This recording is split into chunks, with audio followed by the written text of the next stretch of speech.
Hola a todos, ¿cómo están? Bienvenidos a un episodio más de Pato de Goma, nuestro podcast de developers para developers. Esta ocasión sí cuento con mi patito de goma y me encuentro aquí con mi amigo Alfredo Pinto. ¿Cómo estás, Alfredo? Muy bien, aquí listos para otra pequeña edición de este pequeño proyecto que estamos emprendiendo, ya ves. Sí, yo escuché, bueno, no escuché, pero recibí muchos buenos reviews en Twitter y en Facebook del capítulo anterior, así que eso está bien y está mal porque creo que estamos subiendo mucho la expectativa de la gente con respecto a este podcast. ¿Tú qué piensas? No, pues más bien ayúdenos a cómo mejorar esto, porque no somos los sabelotodos, y podemos aprender de todos también. Y ese es el chiste, ayudarnos y para que entre todos aprendamos un poco más. Así es. Bueno, en esta ocasión vamos a hablar de un tema de developers. En el episodio pasado se trató de hablar de lenguajes de programación en general, como un tema muy amplio. Pero esta vez lo queremos reducir muchísimo y hablar de una parte de la programación, una parte con la que trabajamos muchas personas. El capítulo de hoy se va a tratar de backend. Y bueno, Alfredo, ¿tú qué puedes decirnos de backend? Bueno, como soy el programador viejo, ¿verdad? No, un poquito de historia, porque miren, el backend nos permite que las computadoras trabajen con muchos usuarios al mismo tiempo y la verdad se remonta muy atrás para que poder hacer que las computadoras trabajaran con varios al mismo tiempo.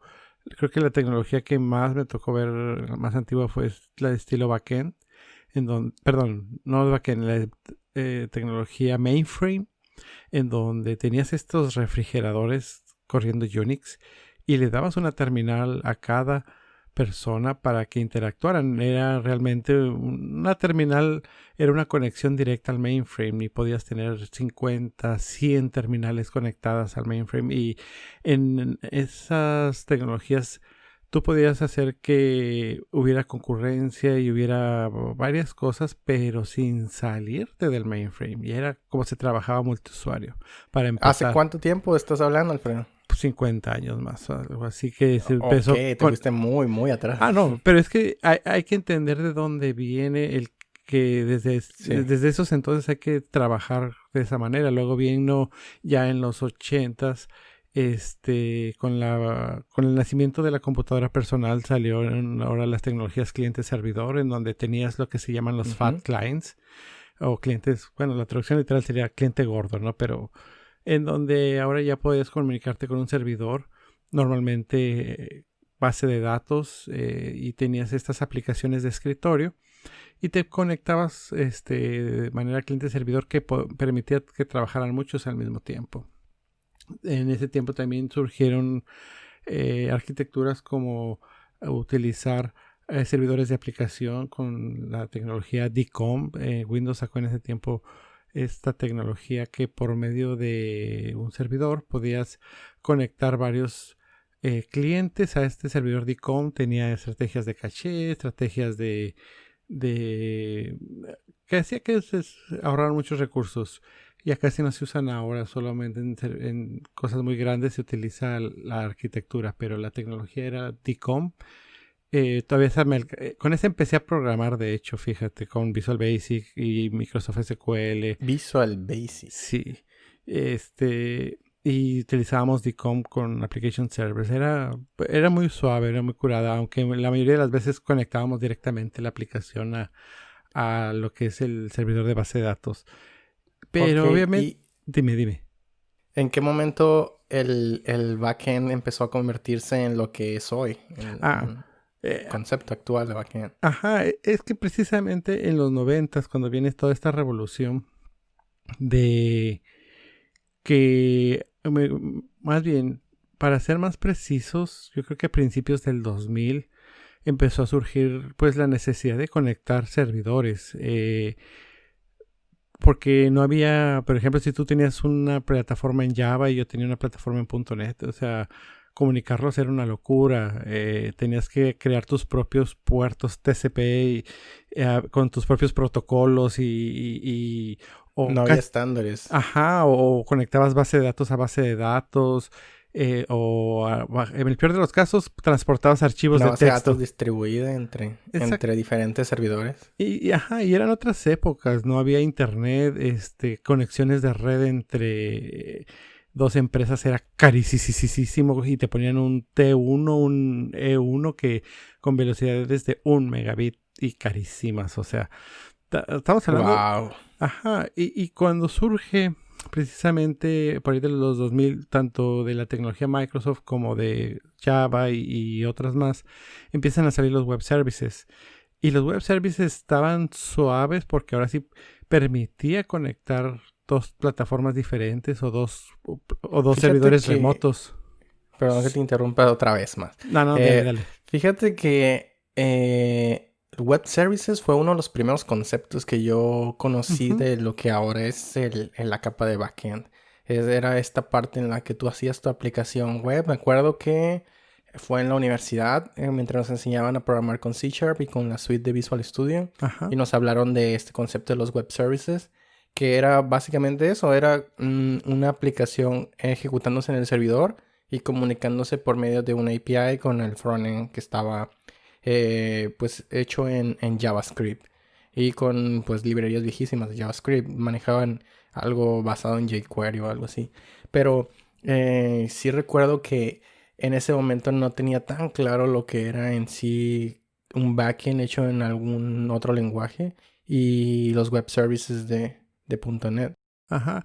Y mira, sea lo que sea, vinieron a revolucionar porque de no haber nada, vinieron a dar una gran flexibilidad a la hora de interconectar todo el mundo por medio de internet, por medio de web, porque el protocolo no, que era la novedad que se podía hacer por HTTP, que eso ayudaba muchísimo para poder abrir firewalls, para la seguridad, o sea, abrió un mundo de posibilidades. Así es como comenzamos a colgarnos del protocolo HTTP que ya existía para crear un canal de comunicación.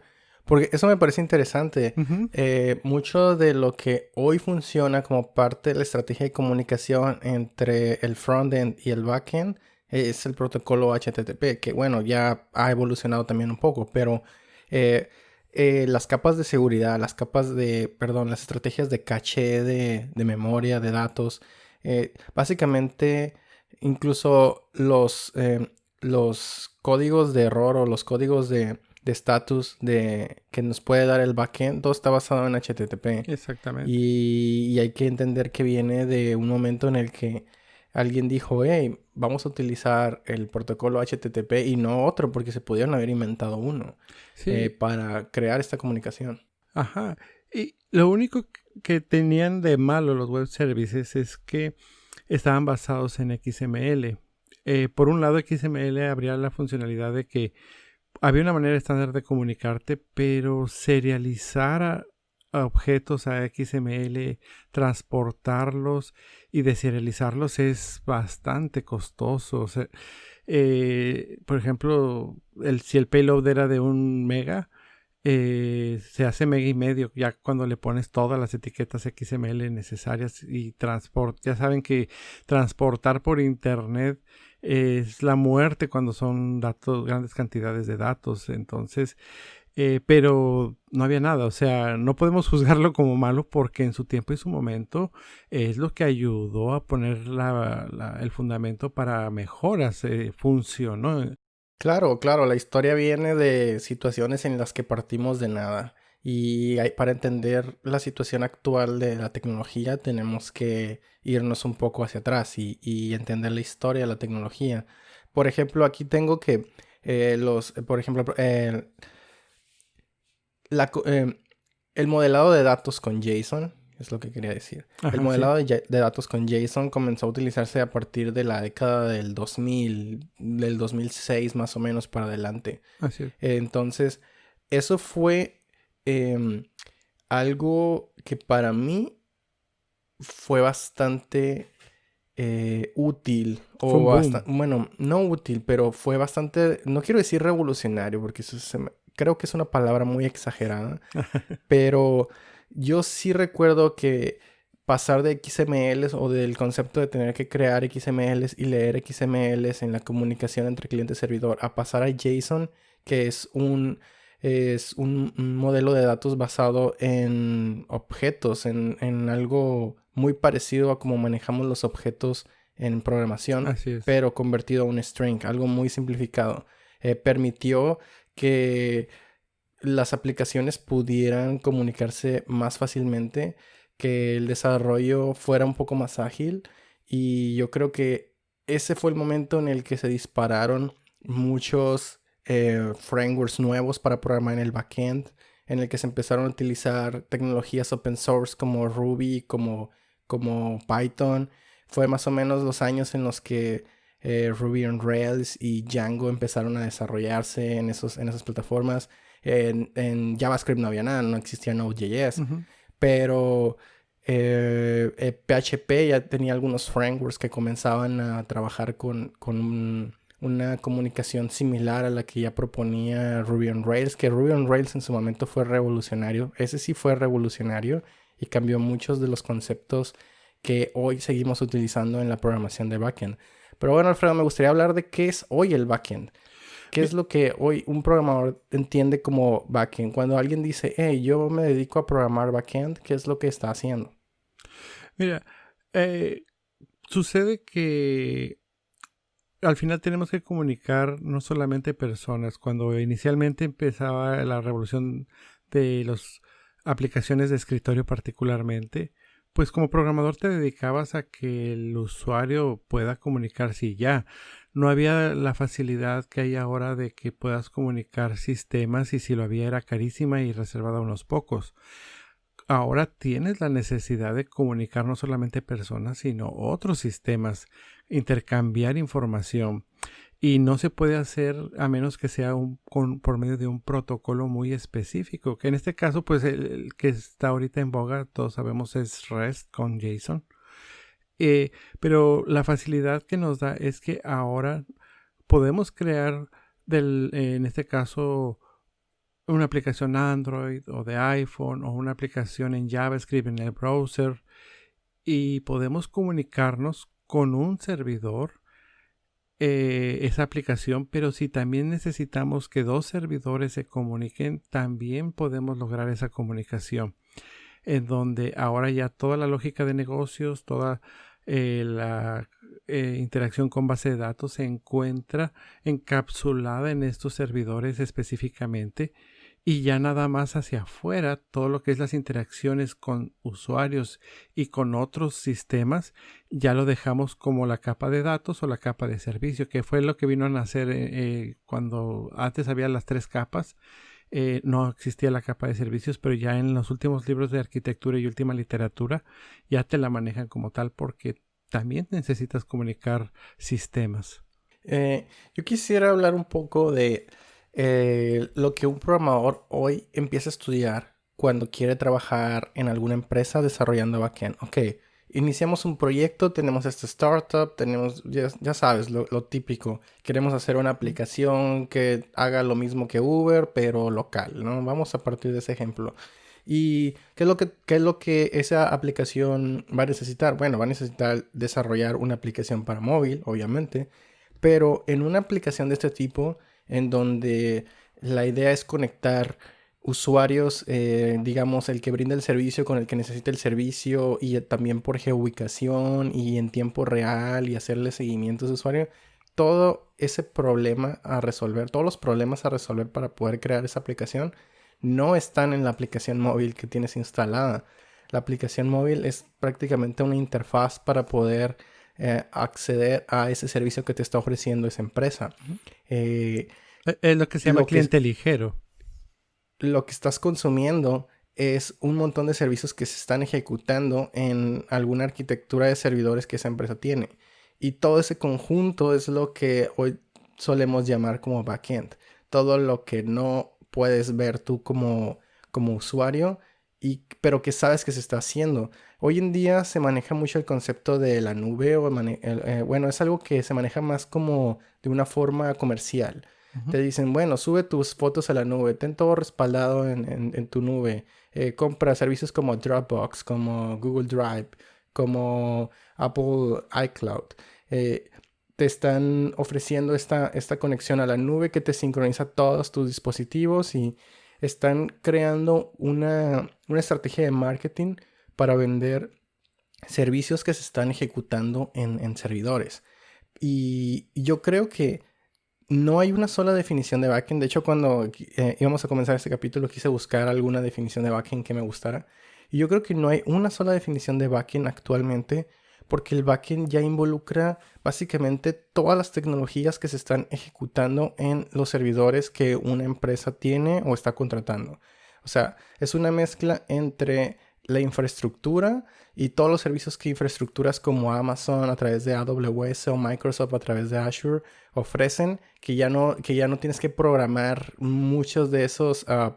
em, muchas de esas capas que necesitas en el backend, ya no necesitas hacerlas a mano, solo las contratas y las consumes.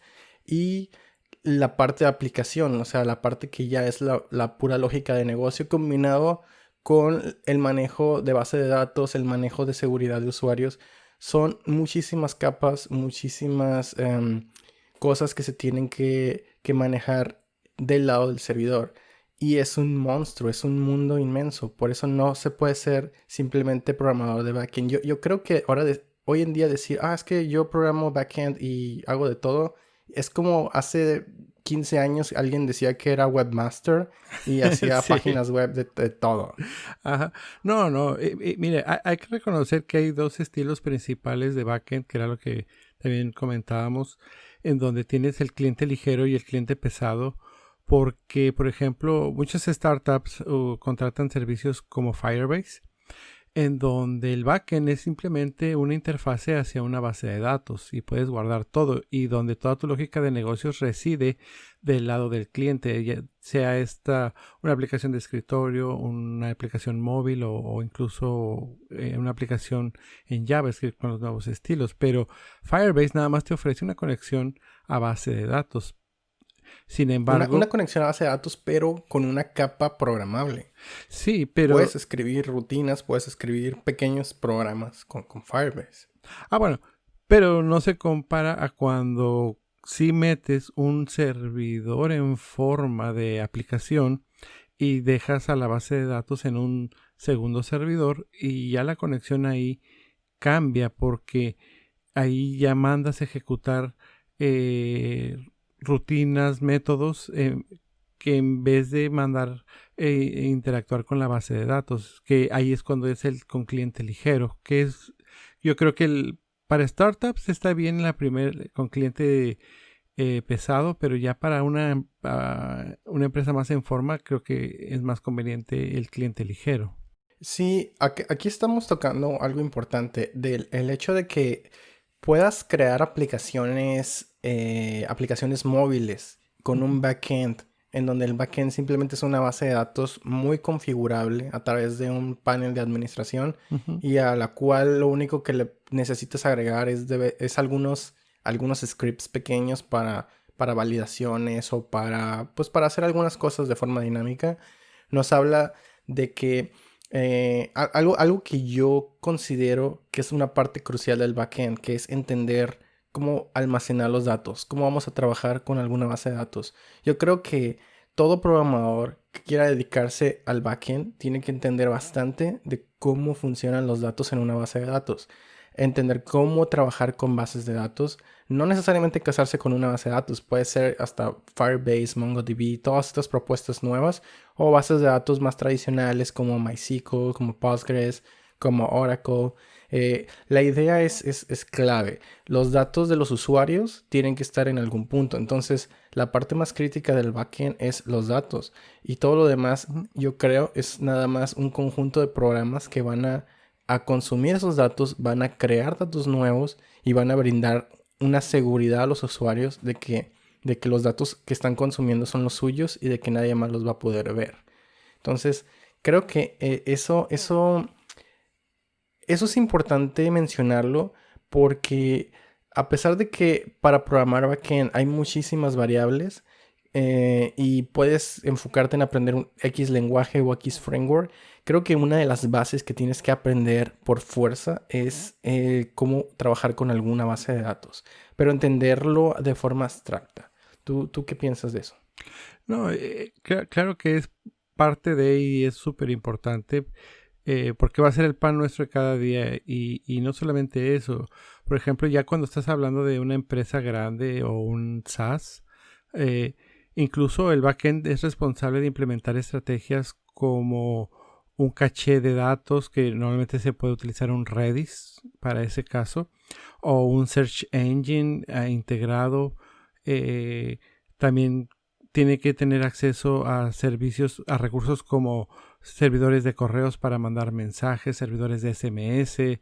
O sea, se vuelve un buen de cositas que hay que tener en cuenta que tiene que hacer el backend, porque si bien es cierto lo principal, como bien dices, es la base de datos, no termina ahí, no es el único abanico que hay de posibilidades de las cosas que tienes que hacer en el backend.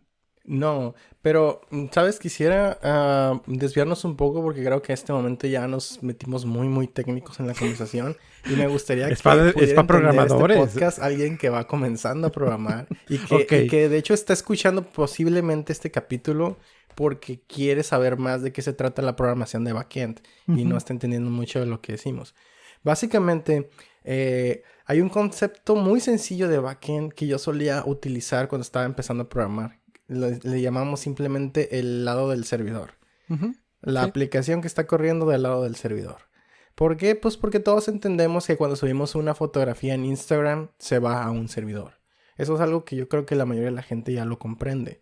Lo que no comprenden es qué es lo que está ocurriendo en ese servidor de Instagram.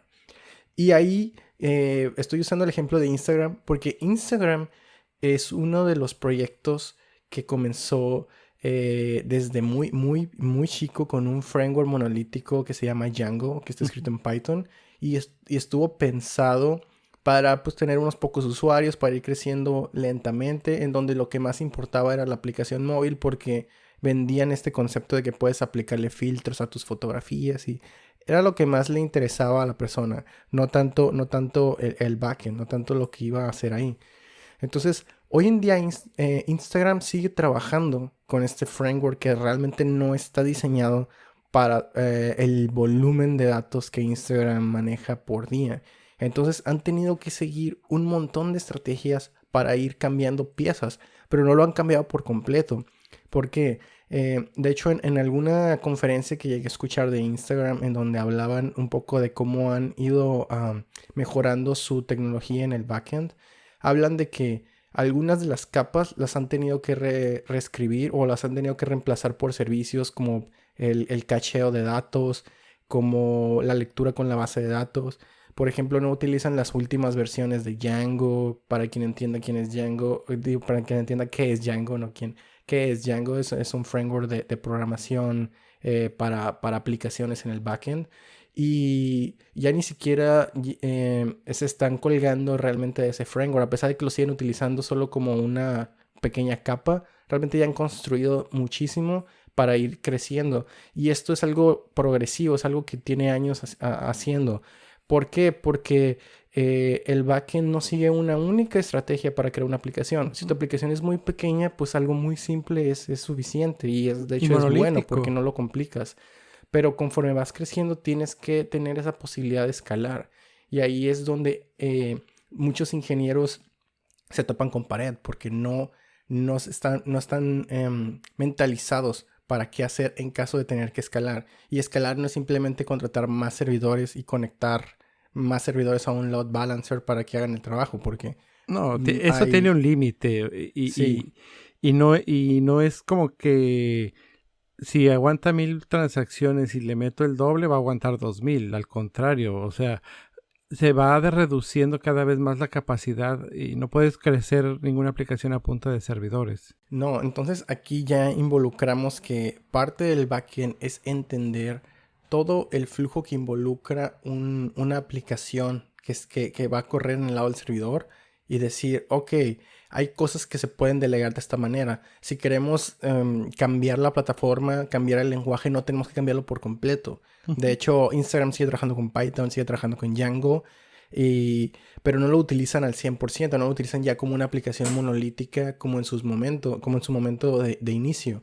Ya han creado módulos para manejar las sesiones, han creado módulos para manejar tal vez un montón de caché de datos, ya han creado mejores conexiones con el servidor de storage para guardar las imágenes y tendrán ahí un montón de pequeños workers o pequeños servicios encargándose de hacer el render de las imágenes, de cambiarlas de tamaño y hacer todo eso en procesos en paralelo.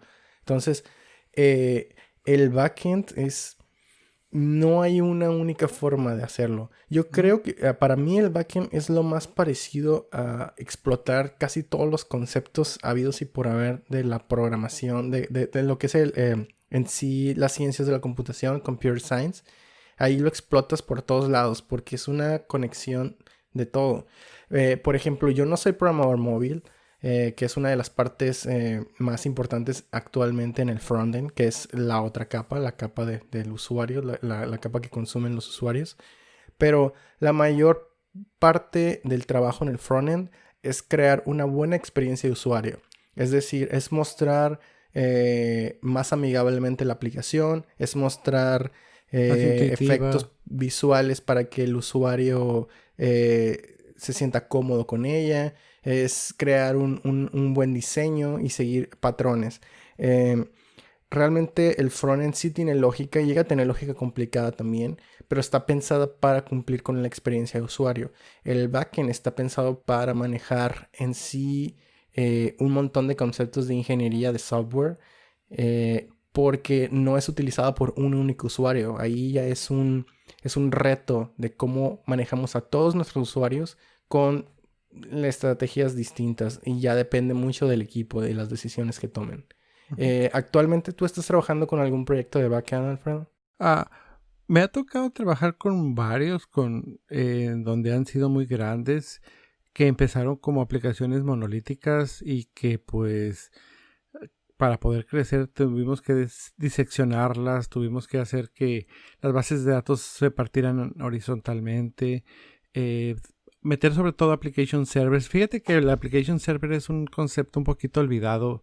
Era muy común allá por los años 2000, poquito de los 90s.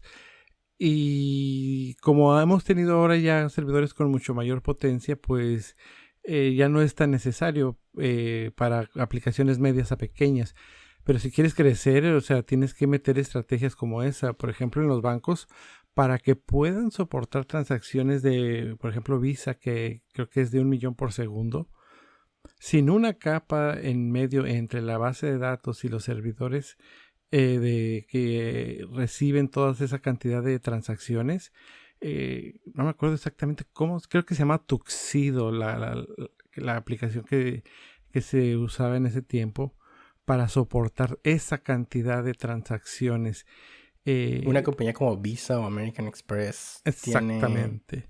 Tiene un tráfico monstruoso. Horrible. Pero son transacciones, mira, yo creo que los retos en ese tipo de compañías son el cómo manejamos el volumen de requests por segundo, que a su vez no son muy pesados, porque son requests con son pequeñitos, muy poca cantidad de datos, muy pero poca, la cantidad. Pero la seguridad que tienen que manejar es enorme porque mueven dinero. Ese es otro tema digno de un solo podcast. Sí, las capas de software, no las capas de software, las industrias donde el software es muy crítico, para mí son la industria financiera, la industria médica y la industria de los seguros probablemente.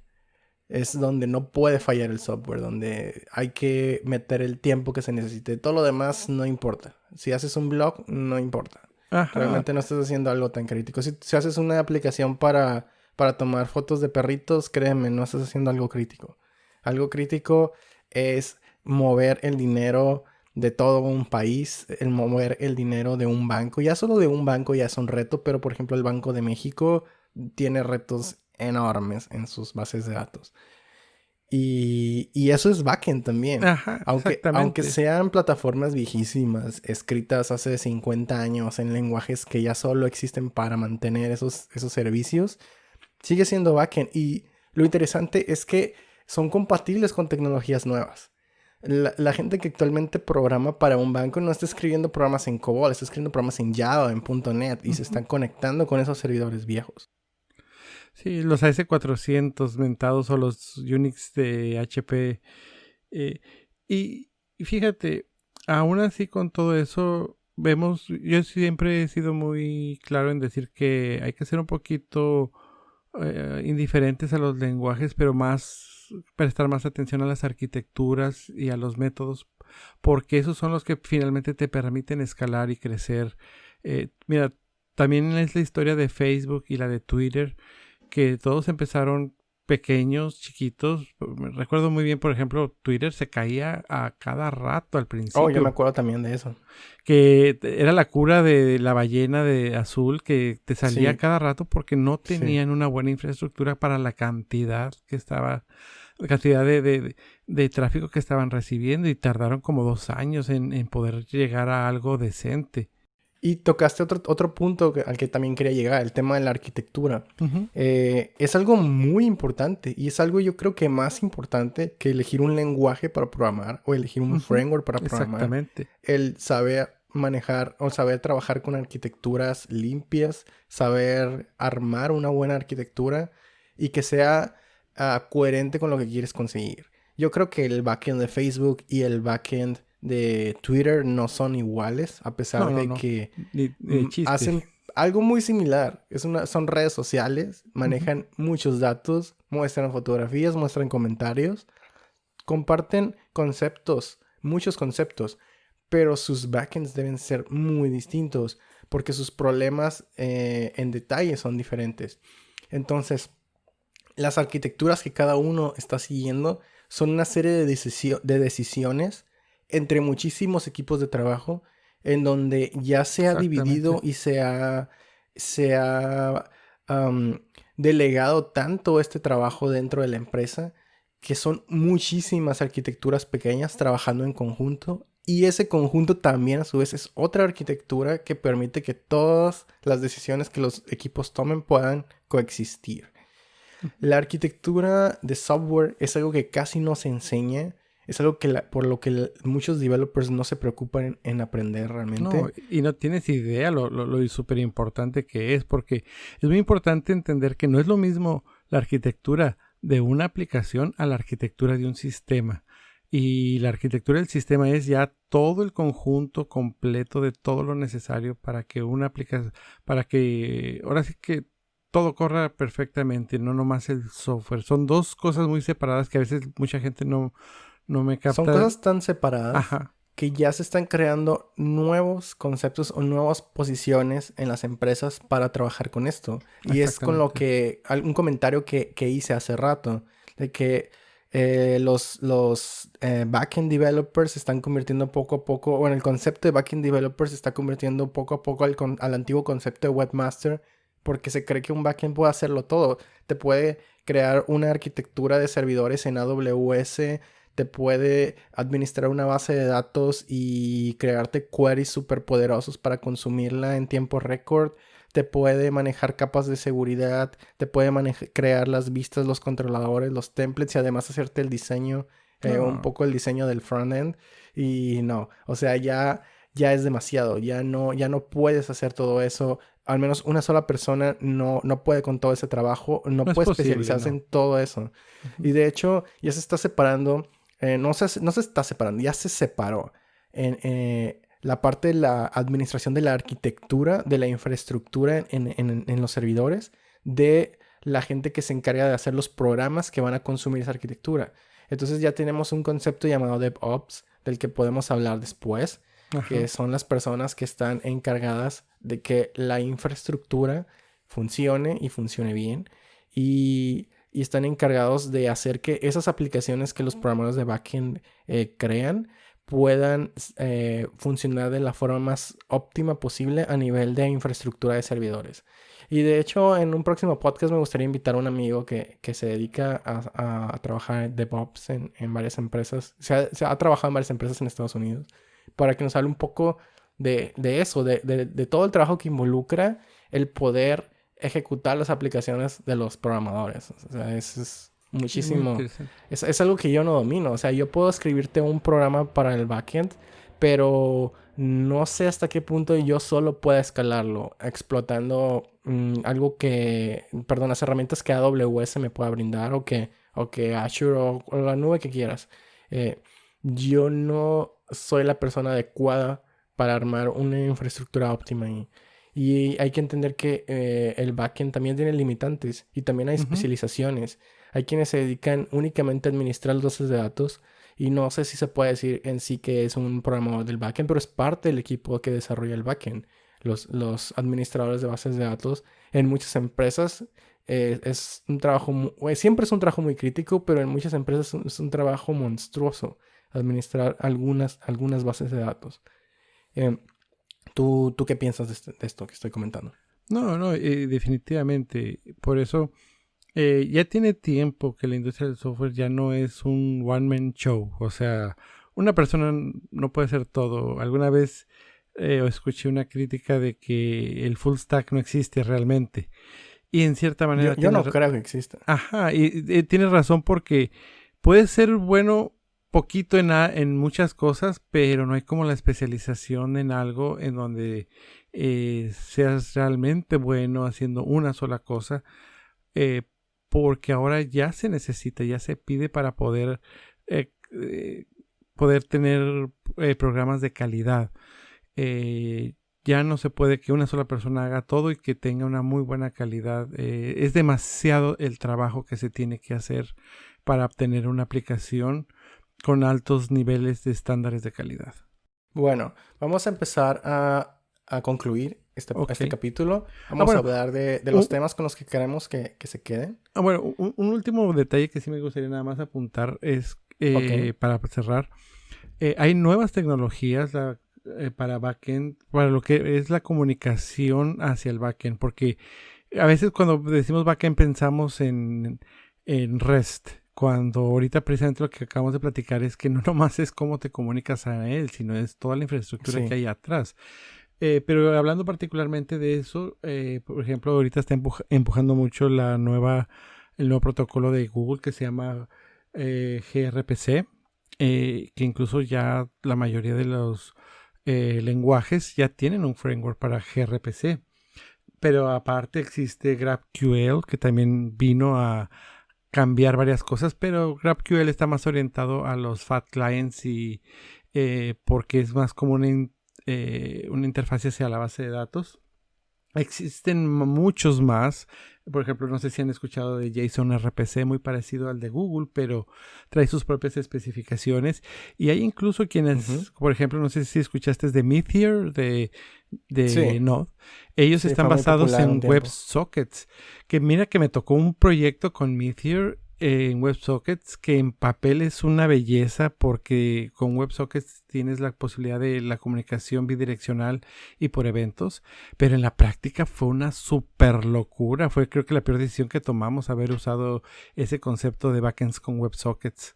Yo recuerdo que un tiempo WebSocket se volvió muy popular por ahí del 2012, Ajá, sí, 2013, sí, sí. con algunos frameworks, especialmente algunas librerías de Node.js, Ajá. y querían hacer todo funcionar de manera síncrona con WebSockets. Actualmente WebSockets se está utilizando muchísimo, pero ya es mucho más maduro. Tanto los frameworks del backend para trabajar con WebSockets como algunas librerías en el frontend para poder conectarte y mantener buena conexión a través de WebSockets ya han madurado bastante. Entonces, actualmente trabajar con WebSockets ya es algo muy distinto.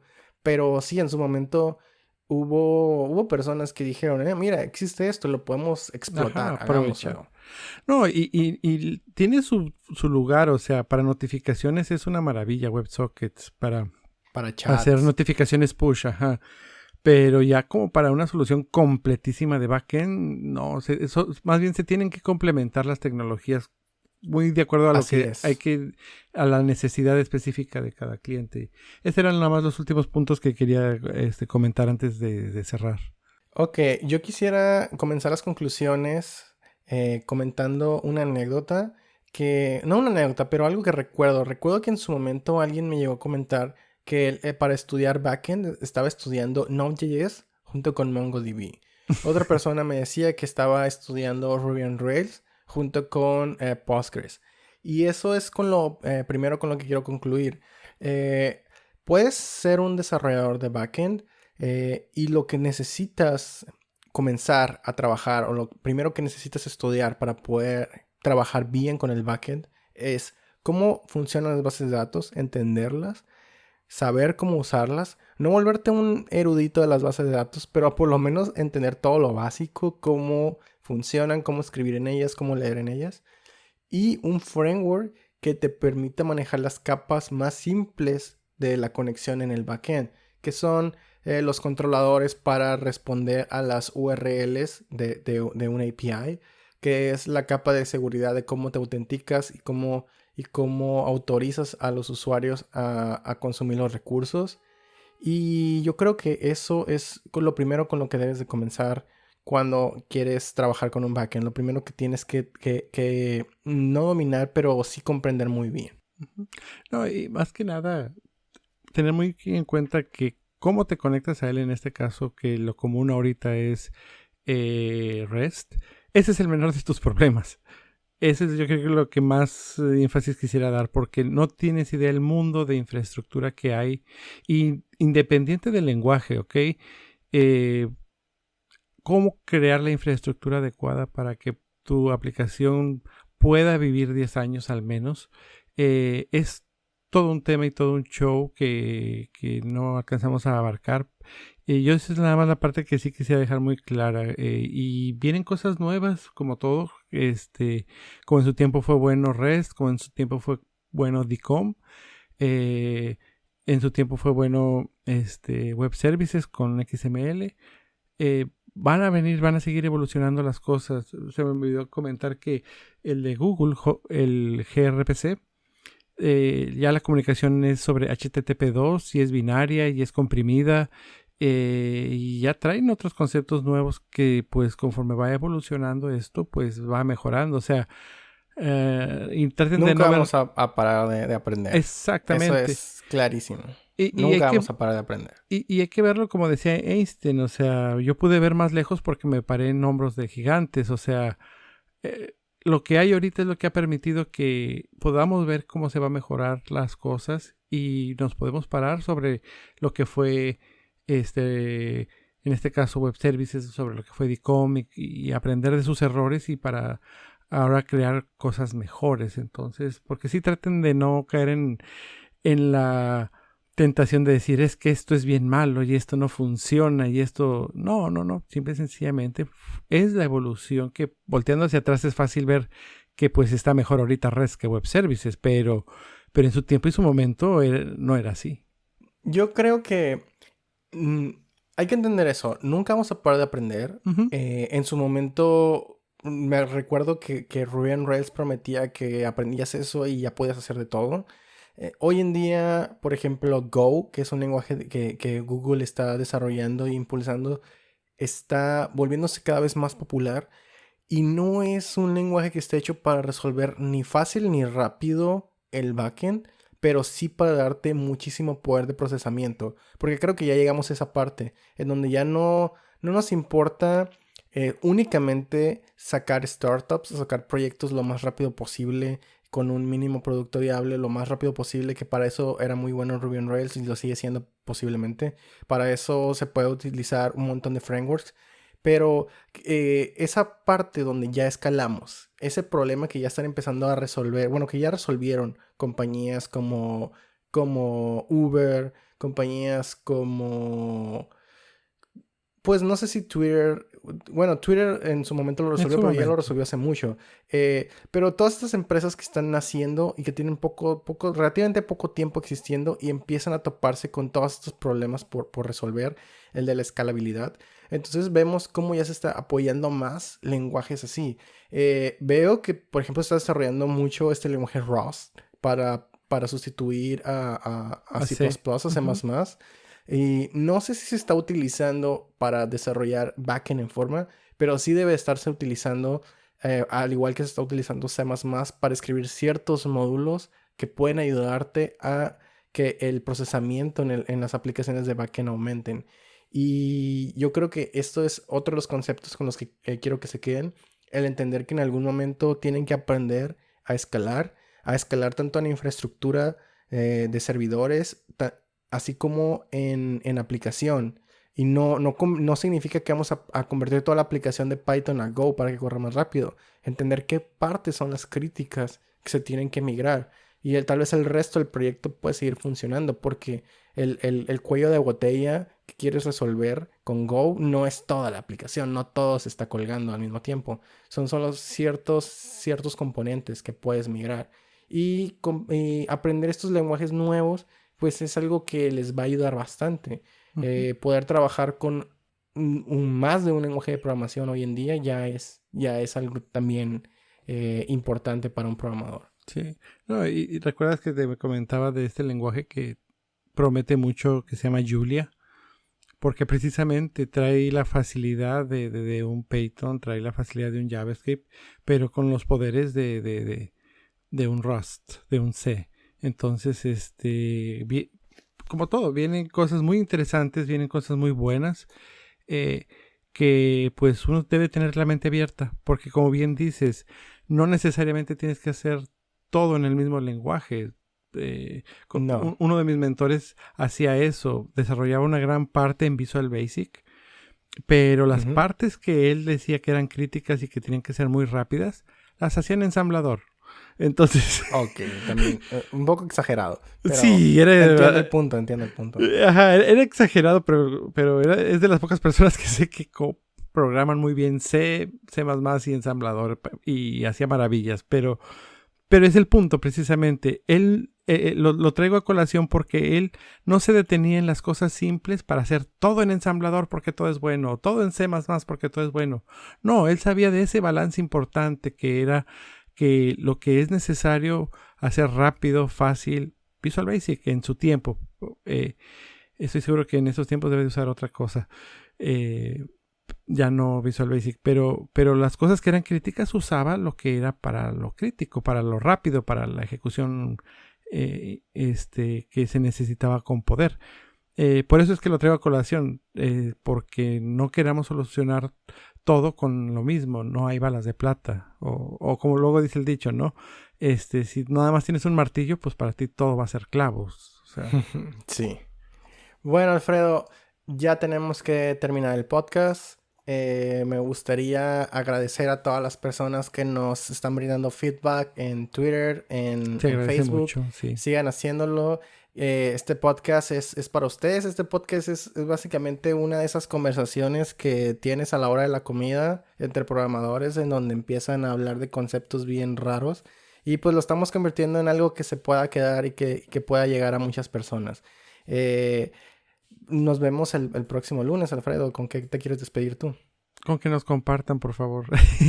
Ayúdenos a crecerlo un poquito más este proyecto, porque más que nada queremos que el conocimiento se comparta, ayudarnos entre todos. Siempre ha sido la filosofía detrás de todos estos proyectos, ayudarnos, ser una comunidad, y por favor, échenos la mano con eso.